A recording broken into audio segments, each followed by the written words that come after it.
Emotional wellbeing is at the heart of all that we do here at Alderwasley, and hopefully you'll see that from the moment you walk through the door and get a really warm welcome from one of our 2 school therapy dogs.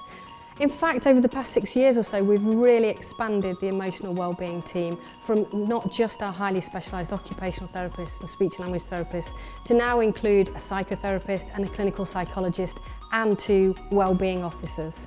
So through this wraparound specialised multidisciplinary team, we really hope that means that we can ensure exceptional emotional wellbeing outcomes for every young person who gets a place here. At Alderwasley we've got an in-house mental health team, and that means we've got therapists who work, mental health therapists who work inside the school, and this has been something that's grown over quite a few years. The advantage of that, I think, is that it reduces quite a bit of stigma that children might have about thinking of accessing mental health services in a different setting. There's a huge range of mental health presentations that we might see, and without having us here, I think it would be difficult sometimes to get those needs met outside. I think the biggest challenge that children and young people have who have complex communication needs is engaging with therapists.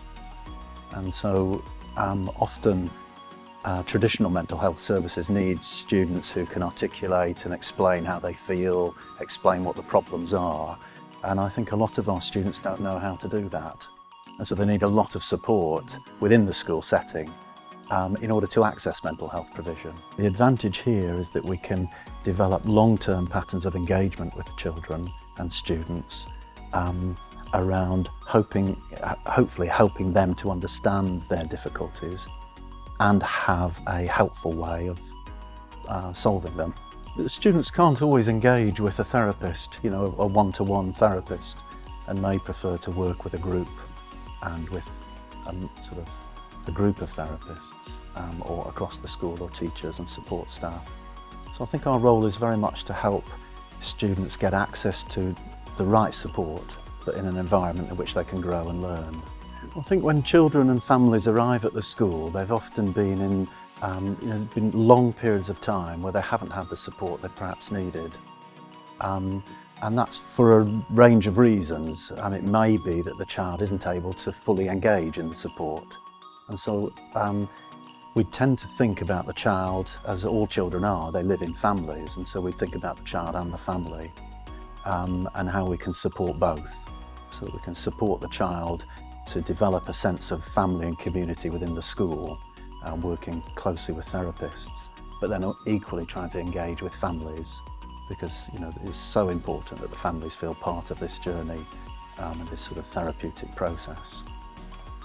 Many of our students come with really quite complex needs, both mental health and in terms of their developmental conditions, and because they're at this school that's got the mental health provision as well as very specialist speech and language and occupational therapy, we're working really closely as the child development in understanding how all those complex factors fit together, how they may impact on that young person's mental health. And jointly as a team, as the child develops, we're intervening in lots of different ways throughout their lifespan. And I'm really confident that in the end will prevent some young people who wouldn't have had that very intricate, kind of thoughtful set of interventions would have ended up with quite significant mental health difficulties as older teenagers and adults. Because we have the opportunity to have a really close understanding with a group of professionals of a young person, we can then be the link to maybe trying to access support outside of the school that is needed, and that transition out of the school back into the wider world. One of our roles is to help get the services in place for when that happens. And because we've got that really good understanding, we're in a good position to communicate to services exactly what we understand about this young person and what they might need after they leave here.